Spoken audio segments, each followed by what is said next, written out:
Hey, what's going on, guys? Knoxville 363. As promised, I have two HTC 4G design phones to be given away.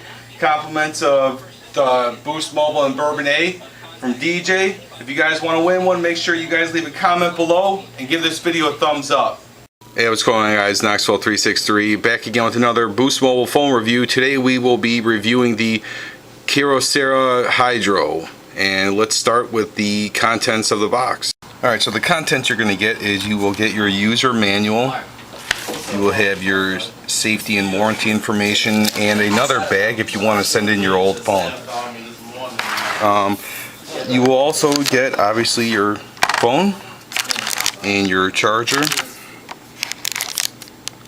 And those are the contents of the box. Now let's get down to the actual design of the phone. Alright, so now let's take a look at the actual design of the phone.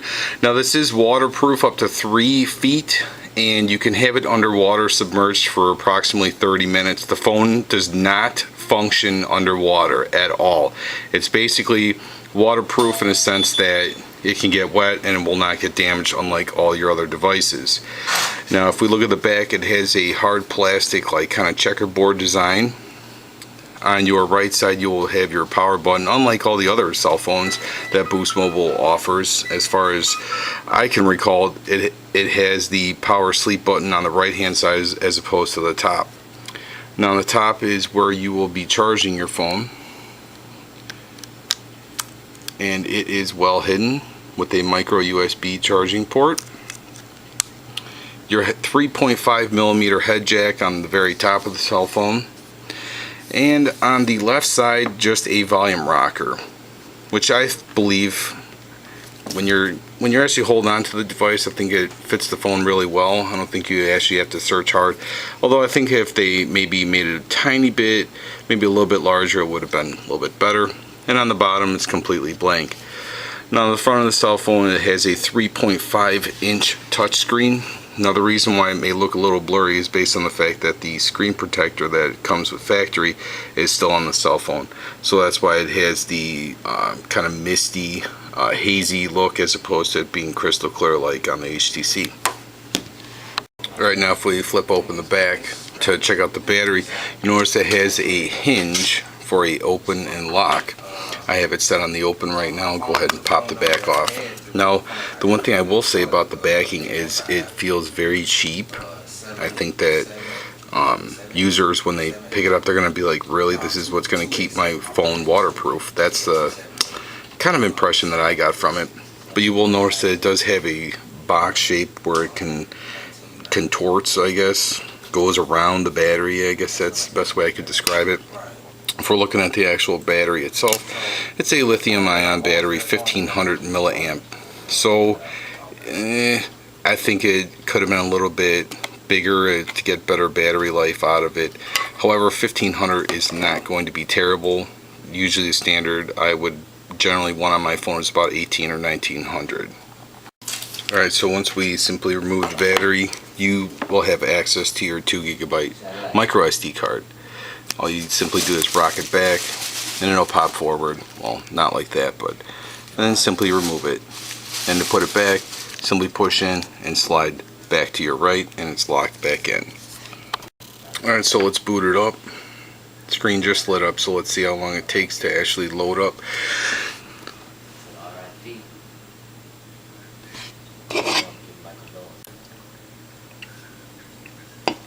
I kind of like this. This is what the HTC had on it. I don't know if maybe they're incorporating that with all the ice cream sandwich phones now or not.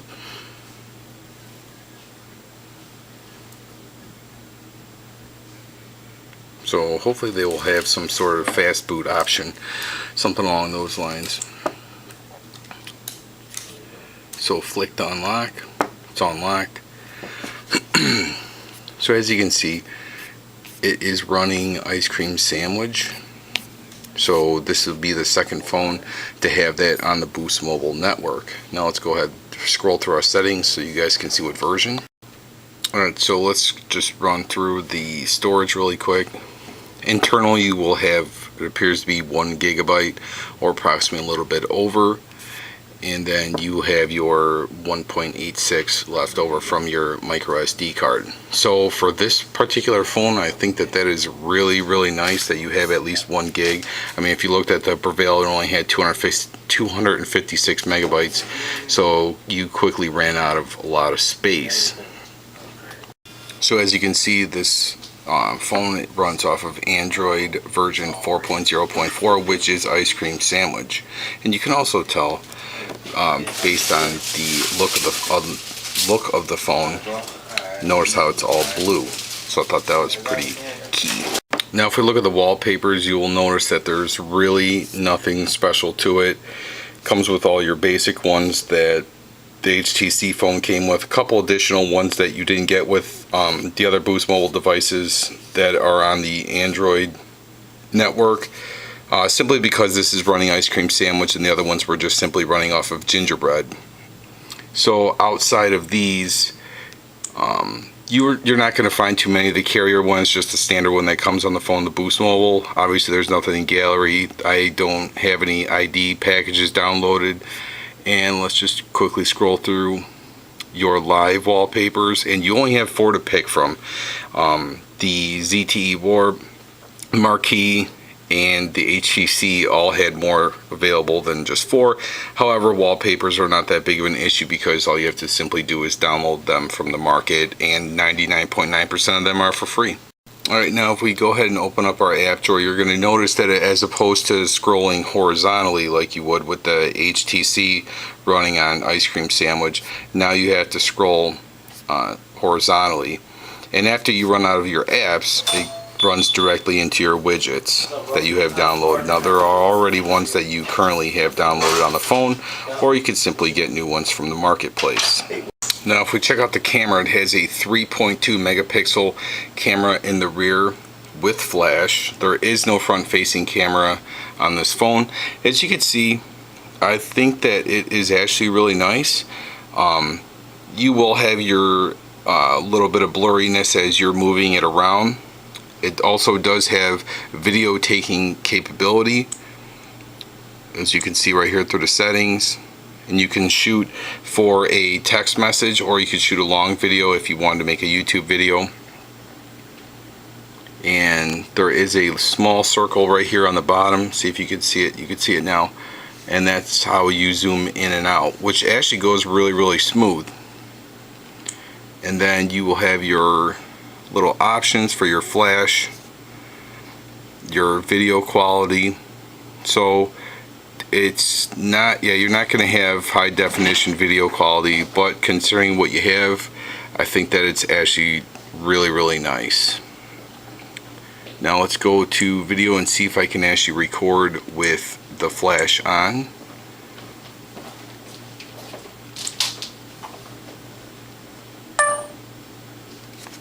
I don't believe that it has that option.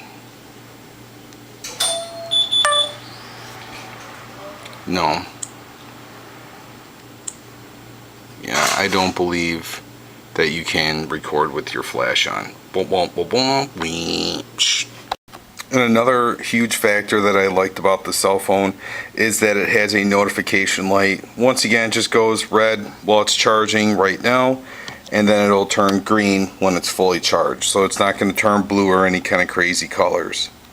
Alright, so as far as the speaker volume on the phone, it's actually really, I wouldn't say really loud, but it's loud enough. And like I always complain on the other phones, the vibrate feature is actually pretty weak, and I think that they could have made that a little bit better. Alright, so let's run through the size difference really quick. Obviously this is the Hydro here on your far left. We have the ZTE Warp, the LG Marquee, and last but not least the HTC 4G design. So as you can see, prior to actually seeing the phone in person, I thought that the phone was going to actually be a lot smaller due to the fact that it only had a 3.5 inch touchscreen. However, as you can see, it actually fits really nice in your hand, very lightweight, and I would highly recommend it. Okay, so I'm back from Boost Mobile after doing the review. Now I didn't really use the phone too much to give you guys a full-blown review on it as far as like battery life, everything along those lines, but from going out with my hands-on experience, I'm just figuring I'd go through some quick likes, dislikes about the phone. Let's do the dislikes first. First of all, there's no 4G, there's no front camera, the speaker location on the back, which, I mean, most of the phones are going to have it anyways, and the vibrate, I thought it could be improved. I'm always comparing it to my wife's phone. She has the incognito, and that phone just vibrates like no other. But that feature is important to me. Most people, maybe they don't even use it. And the phone cannot function underwater, and I thought that would have been really nice if you would have been able to just not make phone calls, obviously, but maybe take pictures. So if you're on like vacation somewhere warm, you could take pictures of your friends, well, even just like in your pool or something at home. The no 4G, not a big deal. I mean, think about how much you're paying for the phone, so I mean, that's not really that big of a deal. And there's no 4G in all areas, just select ones at the moment. No front camera, not a big deal to me, but most people really want that feature. And the speaker location, like I said, most phones already have that on the back, so there's nothing I can do about that. Let's talk about the good things though. Something small, the notification light. That is very important to me, because if I miss a phone call, a text message, email, something like that, it's nice that the phone lights up, so like the marquee, you had to constantly check it and you didn't know if you had one or not. The actual design of the phone, I thought that was nice. Like I said, I thought it was going to be a lot smaller, like the Prevail or something along those lines. However, after actually holding on to it, it's very lightweight. Even though that back, it may give it like a cheap look, kind of like I said about the ZTE Warp. However, once again, when you configure in reference to how much you're actually paying for the phone compared to, say, for example, the HTC, which is $300, for $130, however much the phone is, very nice.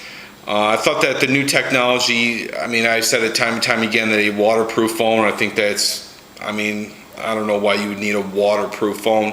However, in the event that you're out in the rain or you drop in the toilet by accident, which a lot of people seem to do, I thought that was nice. I thought that I've never seen a waterproof phone before, so I thought that was kind of interesting.